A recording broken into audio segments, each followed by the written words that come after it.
পবিত্র ঈদ উল ফিতরে ঘরমুখো মানুষের যাত্রা নির্বিঘ্ন করতে ছুটি আরও একদিন বাড়িয়েছে সরকার। আগামী 18 মার্চ নির্বাহী আদেশে সাধারণ ছুটি থাকবে। আজ সকালে সচিবালয়ে অনুষ্ঠিত মন্ত্রিপরিষদের সভায় এই সিদ্ধান্ত হয়। সভায় সভাপতিত্ব করেন প্রধানমন্ত্রী তারেক রহমান। বৈঠকে বিভিন্ন গুরুত্বপূর্ণ নীতিগত বিষয়, প্রশাসনিক সিদ্ধান্ত এবং বিভিন্ন উন্নয়ন কার্যক্রম নিয়ে আলোচনা হয় বলে জানা গেছে। এছাড়া চলমান উন্নয়ন প্রকল্পের অগ্রগতি, প্রশাসনিক কার্যক্রম এবং জনস্বার্থ সংশ্লিষ্ট বিভিন্ন বিষয়ও উঠে আসে বৈঠকে। সভা শেষে সাধারণ ছুটির অনুমোদনের বিষয়টি সাংবাদিকদের নিশ্চিত করেছেন প্রাথমিক ও গণশিক্ষা প্রতিমন্ত্রী ববি হাজ্জাজ। এদিকে সপ্তাহের শেষ কার্যদিবসে সচিবালয়ে ব্যস্ত সময় পার করছেন প্রধানমন্ত্রী তারেক রহমান। দেশের ৮ বিভাগের ৯টি উপজেলায় প্রাথমিকভাবে চালু হচ্ছে কৃষক কার্ড কর্মসূচি। আগামী 14 এপ্রিল পরীক্ষামূলকভাবে কৃষক কার্ড বিতরণ কর্মসূচির উদ্বোধন করবেন প্রধানমন্ত্রী তারেক রহমান। সরকারের সিদ্ধান্ত অনুযায়ী প্রাক পাইলট পর্যায়ে আগামী ৪৫ দিনের মধ্যে সব শ্রেণীর কৃষকের তথ্য সংগ্রহ করা হবে। এরপর দেশের ৮ বিভাগের ৯টি উপজেলায় ৯টি ব্লকে কৃষক কার্ড বিতরণ করা হবে। নির্বাচিত উপজেলাগুলো হলো টাঙ্গাইল সদর, বগুড়া শিবগঞ্জ, পঞ্চগড় সদর, জামালপুরের ইসলামপুর, ঝিনাইদহের শৈলকুপা, পিরোজপুরের নেসারাবাদ, মৌলভীবাজারের জুড়ি, কুমিল্লা সদর ও কক্সবাজারের টেকনাফ। প্রাক পাইলট ও পাইলট পর্যায় শেষ করে আগামী ৪ বছরের মধ্যে দেশের সব উপজেলায় কৃষক কার্ড কর্মসূচির বাস্তবায়নের পরিকল্পনা রয়েছে সরকারের। রাজশাহী মহানগরীতে অভিযান চালিয়ে ৩টি প্রতিষ্ঠানকে মোট ৪০,০০০ টাকা জরিমানা করেছে ভোক্তা অধিকার সংরক্ষণ অধিদপ্তর।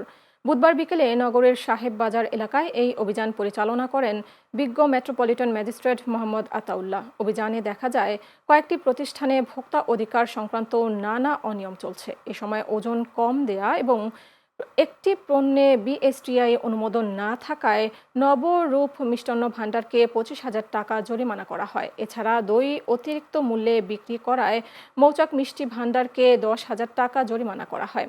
অন্যদিকে ক্রয় রসিদ প্রদর্শন করতে না পারায় কাপড়ের দোকান শেখ গার্মেন্টসকে 5,০০০ টাকা জরিমানা করা হয়েছে। পবিত্র মাহে রমজানের তাৎপর্য, সংযম ও আত্মশুদ্ধির শিক্ষা ধারণ করে জাতীয় নাগরিক পার্টির সিলেট বিভাগের উদ্যোগে দোয়া ও ইফতার মাহফিল অনুষ্ঠিত হয়েছে। বুধবার সন্ধ্যায় নগরীর একটি অভিজাত কনভেনশন সেন্টারে এ আয়োজন করা হয়। অনুষ্ঠানে প্রধান অতিথি ছিলেন এনসিপির আহ্বায়ক ও জাতীয় সংসদের বিরোধী দলীয় চিফ হুইপ মোহাম্মদ নাহিদ ইসলাম। তিনি বলেন, দেশের বিভিন্ন দপ্তরে দলীয়করণ বাড়ছে এবং সংসদে এই বিষয়ে জবাবদিহিতা নিশ্চিত করা হবে। বিশেষ অতিথি নাসিরউদ্দিন পাটোয়ারি প্রশাসনের দলীয় নিয়োগের সমালোচনা করে চাঁদাবাজি ও দুর্নীতি বন্ধের আহ্বান জানান। সার্জিস আলম ডিজিএফআই প্রধানের ভারত সফর নিয়ে সমালোচনা করেন। অনুষ্ঠানে কেন্দ্রীয় ও স্থানীয় নেতাকর্মী সহ গণমাধ্যম প্রতিনিধিরা উপস্থিত ছিলেন। মৌলভীবাজারের কুলাউড়ায় জিলাপিতে নিষিদ্ধ হাইড্রোজ মিশ্রণ, পোড়া তেল ব্যবহার এবং অস্বাস্থ্যকর পরিবেশে খাদ্য প্রস্তুতির অভিযোগে 3টি প্রতিষ্ঠানকে জরিমানা করেছে ভোক্তা অধিকার সংরক্ষণ অধিদপ্তর। বুধবার উপজেলার রবির বাজার, মধ্য রবির বাজার ও কর্মাধার রোড এলাকায় অভিযান পরিচালনা করেন মৌলভীবাজার জেলা কার্যালয়ের সহকারী পরিচালক মোহাম্মদ আলামিন। র্যাব ৯-এর সদস্যরা এই অভিযানে সহায়তা করেন। অভিযানকালে মধ্য রবির বাজারের আল মদিনা মিষ্টি ভাণ্ডারকে 50,০০০ টাকা, মেসাস সুজন মিষ্টি ঘরকে 20,০০০ টাকা এবং ধানসিঁড়ি রেস্টুরেন্ট অ্যান্ড হোটেলকে 30,০০০ টাকা জরিমানা করা হয়। জরিমানার সর্বমোট 1,00,000 টাকা তাৎক্ষণিকভাবে আদায় করা হয়েছে। এছাড়া গুরুতর অনিয়মের কারণে ধানসিঁড়ির রেস্টুরেন্ট অ্যান্ড হোটেল সাময়িকভাবে সিলগালা করা হয়েছে। মৌলভীবাজার জেলার জুড়ি উপজেলার বিনন্দপুর গ্রামে একটি 51বর্তী পরিবার প্রায় 8 দশক ধরে পূর্বপুরুষের পারিবারিক ঐতিহ্য ধরে রেখে বসবাস করে আসছে। বুধবার বিকেলে সিলেটে নিযুক্ত ভারতের সহকারী হাইকমিশনার অনিরুদ্ধ দাস পরিবারটির সঙ্গে দেখা করতে যান। এ সময় উপস্থিত ছিলেন সিলেট ভারতীয় সহকারী হাই কমিশনের প্রেস, তথ্য, সংস্কৃতি ও শিক্ষা বিষয়ক দ্বিতীয় সচিব রাজেশ ভাটিয়া, ধামাই চা বাগানের জিএম কাজল মাহমুদ, গ্রাউকের চেয়ারম্যান অশোক রঞ্জন পাল এবং পরিবারের সদস্যরা। অনিরুদ্ধ দাস দীর্ঘ সময় ধরে পরিবারের সদস্যদের সঙ্গে কথা বলে তাদের পূর্বপুরুষের ইতিহাস এবং ঐতিহ্যের কথা শোনেন। কুড়িগ্রামের ফুলবাড়িতে বাংলাদেশ জামাতে ইসলামী ফুলবাড়ি উপজেলা শাখার উদ্যোগে ইফতার মাহফিল ও আলোচনা সভা অনুষ্ঠিত হয়েছে। বুধবার বিকেলে জোসি মিয়া মডেল সরকারি উচ্চ বিদ্যালয় মাঠে অনুষ্ঠানে ধর্মপ্রাণ মুসল্লি, দলীয় নেতাকর্মী এবং বিভিন্ন পেশার মানুষ উপস্থিত ছিলেন। বাংলাদেশ জামাতে ইসলামী ফুলবাড়ি উপজেলা শাখার সেক্রেটারি আব্দুর রহমান অনুষ্ঠান সঞ্চালনা করেন। উপজেলা শাখার আমির মাওলানা মোহাম্মদ আব্দুল মালেক সভাপতিত্ব করেন।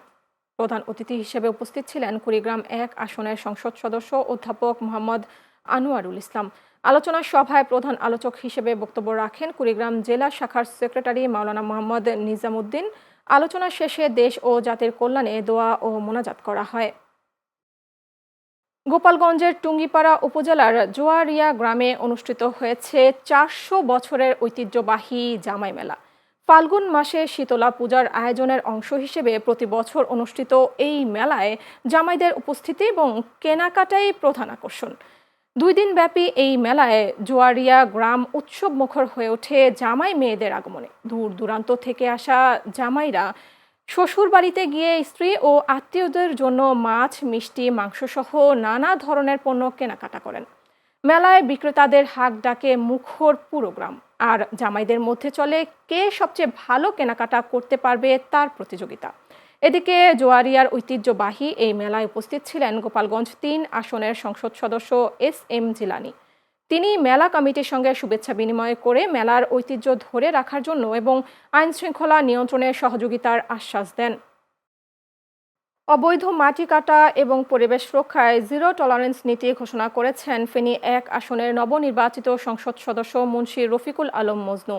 রাতে ছাগলনাইয়া উপজেলার পাঠাননগর এলাকায় অবৈধভাবে মাটি কাটার খবর পেয়ে তিনি নিজে সশরীরে অভিযানে নামেন। এ সময় উপস্থিত ছিলেন ছাগলনাইয়া থানার অফিসার ইনচার্জ মোহাম্মদ শাহিন মিয়া। অভিযানকালে ঘটনাস্থল থেকে মাটি কাটার ৩টি এক্সকেভেটর ও ৭টি পিকআপ জব্দ করা হয়। সারের বাজারে চরম নৈরাজ্য চলছে লালমনিরহাটে। সরকারি বরাদ্দের সার ডিলারদের গুদামে খুঁজে পাওয়া না গেলেও খুচরা বাজারে ঠিকই মিলছে দ্বিগুণ দামে। অভিযোগ উঠেছে কৃষকদের জিম্মি করে কোটি কোটি টাকা হাতিয়ে নিচ্ছে শক্তিশালী সিন্ডিকেট। একদিকে সারের কৃত্রিম সংকট, অন্যদিকে ভেজাল সারের রমরমা কারবার, দিশেহারা সাধারণ কৃষক। লালমনিরহাট থেকে প্রতিনিধি রাহিবুল ইসলাম টিটুলের পাঠানো তথ্য ও ছবিতে দেখুন প্রতিবেদন।